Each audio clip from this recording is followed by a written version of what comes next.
एक छोटी सी सीख देने वाली कहानी। कहानी का शीर्षक है मन की आवाज। किसी गांव के किनारे एक मंदिर था। मंदिर में एक साधु रहता था। गांव में एक चोर भी रहता था। चोर खाते पीते घर का बेटा था, पर चोर हो गया तो जिंदगी भी चोर की ही घसीटनी पड़ रही थी।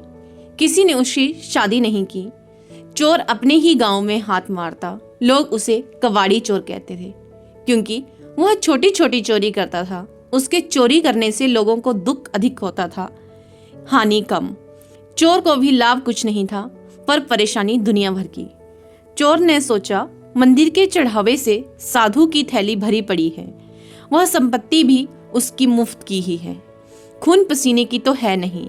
अब उसने साधु की कुटिया पर आना जाना शुरू कर दिया। बगुला भक्त की श्रद्धा भक्ति से साधु महाराज गदगद हो उठे। चोर मुंह में राम राम और बगल में छुरी लेकर दिन भर साधु महाराज की सेवा करता।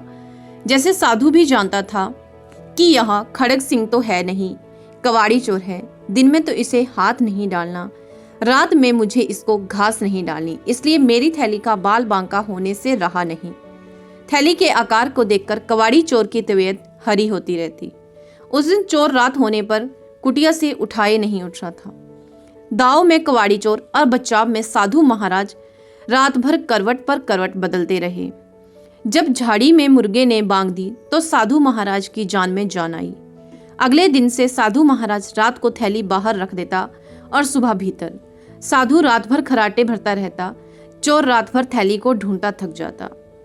घनघोर अंधेरी रात में साधु की आत्मा ने कहा, तू पापी महात्मा है, उस थैली से तेरा क्या लगाव, बेचारे चोर का भला कर।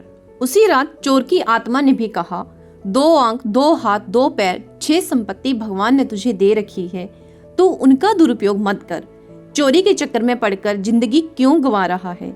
करने वाला क्या नहीं कर सकता। जब तक नियत में फितूर रहेगा तब तक भाग्य भी तुझ पर मेहरबान नहीं होगा। एक लंबी जिंदगी इस थैली के सहारे कितने दिन कटेगी?